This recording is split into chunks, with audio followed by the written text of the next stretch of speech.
Hello, everyone. How are you doing today? And I am so excited to be here in order to experience the arthritis extravaganza with you. My name is Catina Morrison. I'm the founder and CEO of Nurse Loves Essentials LLC, a registered nurse, chronic illness coach, and the host of the Inflamed Sisters Thriving podcast. Just to tell you a little bit about me, after decades of symptoms, I was finally diagnosed with rheumatoid arthritis, fibromyalgia, and endometriosis, to name a few, in my 30s. And my experiences with the healthcare system fueled my passion for assisting women with autoimmune diseases and chronic illnesses to reach their best quality of life so that they can stop hiding and start thriving in all aspects of life. My mission is to create an environment where women living with chronic illnesses can achieve their goals in health, career, and business and reach their fullest potential without sacrificing their health. So let's talk about this subject, grieving the old you after diagnosis and learning to face the grief of chronic illness to thrive. Believe it or not, many of us cope with grieving the old you after diagnosis. Did you know, though, that the opposite of grief is joy? Finding joy has been a journey of mindfulness, learning to consciously change the narrative and learning to pivot to strengthen my resilience for me. It's as mentioned before, it took me more than 30 years and lots of resilience and self advocacy in order to get a diagnosis. And throughout that journey, there's been periods of grief where, whether it be due to physical limitations or the emotional impact that my health journey has had on me. So it might be puzzling to some to think that someone would actually feel grief or even guilt because the doctor told them that they have arthritis or another form of chronic illness. But that's the reality that people living with chronic illnesses face every day.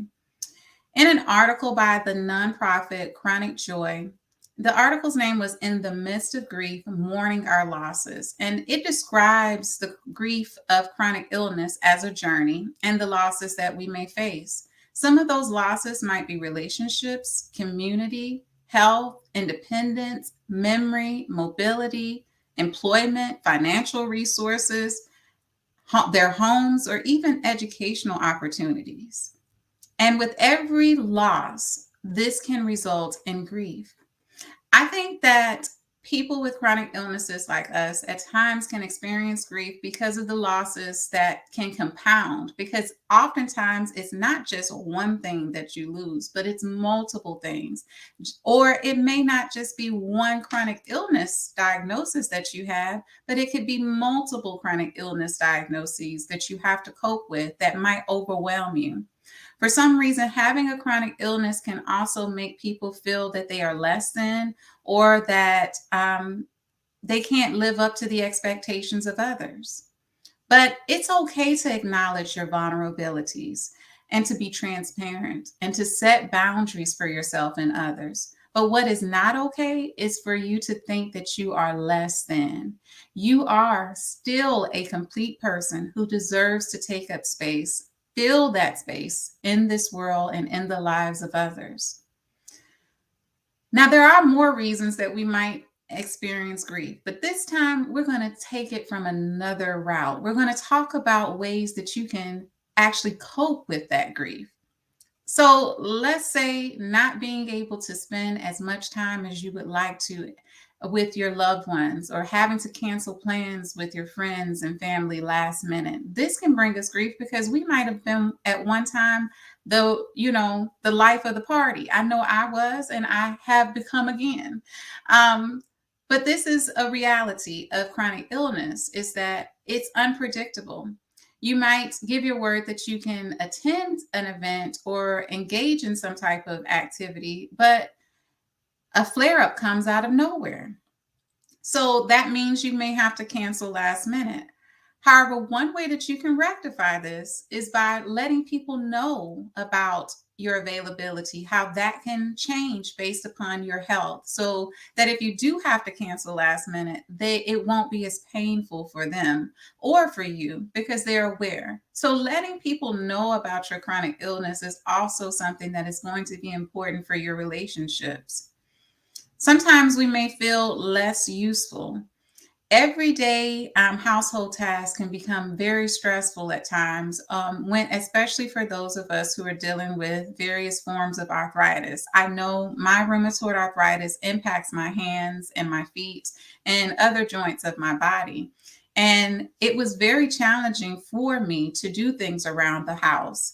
But one of the ways that I was able to cope with this was to be okay with asking for help, to know what my limitations are, and to get help where I needed it. Thankfully, my husband has been a great support for me in this area, and it has helped me to be able to do the things that I can do and then allow him to do the things that I cannot. And that's a wonderful thing. Sometimes we're not able to be as active as we once were, and this can cause forms of grief because I know there are many who may have been people who love running long distance or love to engage in things like weightlifting and love to do other types of physically straining activities. But that can sometimes change as a result of chronic illness. However, we have learned from people like Ashley Nicole, and also Danny of Make It Count, are that you can make modifications that can help you to remain physically fit and healthy. Or you can even talk to them in order to learn ways in which they were able to. I know for me, I had to make modifications. There was a time I was not able to be as active, but one of the things that changed that was learning how to be active differently. So, where I used to do 30 minutes to an hour, maybe that means I had to at one time start at 1 minute, 2 minutes, then 15 minutes, then 30 minutes. And then I worked up to being able to do longer, but less intensive and less, and doing things that weren't as um, impactful on my joints. That has helped me a lot. But Ashley Nicole of RA Warrior Fitness and Danny of Make It Count has really been inspirational to me because I'm actually adding in additional things that I wouldn't have in the past. So just know you don't have to grieve for long about physical activity because there are ways to do it. And there are people that can help you to do it as well. Then sometimes we feel like the financial impact that our conditions can have on us and our family can give us grief too. We know about how expensive the medications that we might take are. We know also how this can impact our ability at times to be contributing to our households in the way that we may have in the past. Some of us may have a fear of even losing our jobs, or if we would be able to even complete our education to attain certain roles and positions that might have given us a certain type of financial status. But the truth of this is that um, we know we need all of these things to function. I know that I am a person who believes in doing things integratively, whether it be the use of medications and natural and holistic methods that can help my health. Because we know, as I mentioned, we can't change the cost of our medications. Some of us take medicines that are sometimes could cost 7 to 10,000 if we did not have insurance. Some of us at times have to forego certain things that we need in order to be able to afford those medications, especially when we're not able to get the benefits that can help to reduce the cost. But rather than focusing on the all of the challenges that that can cause, focus on ways in which you can deal with the grief that comes from that and find ways to meet your needs. So, other options that may come up for you is being able to find other alternatives to support yourself or seeking opportunities or options that may be available to you in your specific community.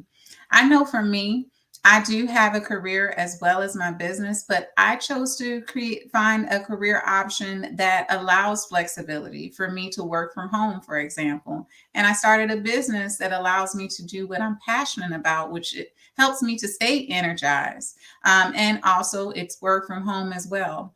But not everybody likes to work from home. So, finding an option that works for you, that can meet your needs, and that allows you to be able to care for your health is very important. And not allowing what you could have done before to take away your joy is so important too. This is also why I created the Chronic Illness Health Support Network, so that I can ensure that those who live with chronic illnesses can thrive in every work environment and every aspect of life. We don't want to go on disability, many of us. And many of us, it takes a long journey to be able to qualify for those types of services. So, what if we have an ability to be able to receive coaching and career and business services from people who understand us because they have chronic illnesses too? I had a dream about this. I didn't see it. So that's why I built it. And I encourage you to do the same. Whatever you see that is lacking, you have everything within you. Everything you need is within you in order for you to be able to create the whatever is necessary to not only benefit yourself, but others. If you don't know how to, find someone who is willing to support and help you. Other things that might affect us are food restrictions. I know for me, there were certain things I had to give up that cause inflammation. Certain types of foods that I loved very much, things that are high in sugar, things that are very salty, and are things that can affect my inflammation. So I had to be willing to give them up. But I found amazing alternatives that were able to fill those spaces. So I don't have to grieve the loss of the food that I really love for too long. The root causes of autoimmune and chronic illnesses are genetics, trauma, toxic chemicals, and I say toxic people too, that can steal our joy, rob us of our health, and cause us to grieve. But the truth is, these things can impact us, but there's many ways in which we can overcome them. Some of the ways in which we can overcome them is being able to acknowledge your vulnerability. That's one way. Acknowledging your vulnerability means that you don't set unrealistic standards for yourself and you do not feel the need to meet others' expectations of you. You know your limits and you don't exceed them, which will help you to stop feeling grief when you cannot do the things that you may have at one time. Applaud your efforts. When you go out or you finish a task, give yourself a treat. You know, really invest in self-care. Self-care is the best care, especially for the chronic illness warrior. Acknowledge it and see it as an achievement. You're not using your condition as an excuse, but you're doing the very best that you can. Say it to yourself. Say it to yourself in the mirror that you are doing the best that you can. Speak positively to yourself on a regular basis, but take the time to really acknowledge your wins and celebrate those wins, even if it is getting out the bed on a rainy day. That's a beautiful thing to celebrate because I know sometimes that bed holds me on those days because of the impact it can have on my joints. Another thing to do is to surround yourself with positivity. Make sure to surround yourself with positive people. One of the reasons that people may also experience a negative outlook is because of who isn't they include in their environment. So if your friends don't encourage you or don't support you, then it's important for you to start thinking about the types of environment, the types of boundaries that you should set or changing your environment. And if you can't find a community that supports you, which there are so many available, especially now within social media and other areas, if you can't find it, I say build it because it's important for us to start somewhere to provide each other the support that's necessary. Learn self motivation. Learn how to use positive self-talk. Talk to yourself using positive affirmations. Stand in front of the mirror, like I said, and say something to yourself. Say that you love yourself and your body, and that it's okay that I may have these limitations. I'm so happy, though, that I'm able to do this, whatever that may be. Find ways to find positive things to say about and to focus on in your life, despite your chronic illness. And it's okay not to be okay. It's totally fine that your health is not the same as everyone else's, and that it's not the same as it was 5 years ago, or 1 year ago, or 6 months ago. But you need to be right now more careful to make sure that you're taking care of who you are now. It's okay to feel bad and to have mood swings from time to time. We know sometimes our health, or and sometimes the medicines might cause that. But the thing is to acknowledge that you're not feeling well in that moment, and then take steps to improve it, like journaling. Keep a gratitude journal. Find little things to be grateful about and note them down. These things will keep your mind off the negative feelings. Go through that gratitude journal whenever you are in the worst spots, and start reconsidering and remembering those achievements that you've made over time. Accept love. Accept love without questioning or feeling like a burden whenever you receive it. Those who love you, they love you completely and will never view you as a burden. Don't question love. Teach yourself to accept it unconditionally, because it is what we all need to get through this journey. Love and support. Accept your own humanity, acknowledging the fact that you are an imperfect person, and desire to do your very best. And at times, you may feel pressured to meet others' expectations. But remember, you have to make sure that you set goals and achieve your dreams your way, and do not compare yourself to others. Set a reasonable place or pace for you to achieve these things. Remember, comparison is the thief of all joy. And remember, the opposite of grief is joy. Do not let anything steal your joy. Engage in feel good activities and exercises. Any exercise that makes you feel good should become a new habit, whether it's simply walking, stretching, dancing, or jogging. Whatever can make you feel better, and that also make sure that you confirm with your doctor that it is appropriate for you. Engage in those things on a regular basis, and eat nutritious food. Music is also something that might also be something that can help to bring you joy. But nutritious food, that anti-inflammatory diet, is going to be so important, that I know Christina Montoya will be talking with us about. So definitely take heed to those things. And remember, talk with a therapist too, if necessary. Grief might be challenging to deal with on your own, and you might need professional help, especially if you have allowed this to go on for a long period of time. So it's okay to talk to a therapist, and it's okay to get the support and help that you need, so that you can overcome these feelings and emotions that can steal your joy. As I mentioned, genetics, trauma, toxic chemicals, and toxic people can steal our joy, but we don't have to allow them to. These are things that are all out of our control. But one of the things that is in our control, is finding your joy and refusing to allow anyone or anything to take it away from you. Finding true joy for the chronic illness warrior is walking in the path of resilience. And that's how we learn to stop hiding and start thriving, as we pivot through every challenge and come off victorious, because we don't give up. And every experience, good or bad, is an opportunity for growth that strengthens our resilience. We walk in our purpose, which continues to fuel us in order to strengthen our ability to overcome grief. Grief has its place in our lives, but we don't have to remain in a state of grief. We have to face the grief of chronic illness in order to thrive. Occasionally, I grieve the old me. But every day I learn to love the new me more and more.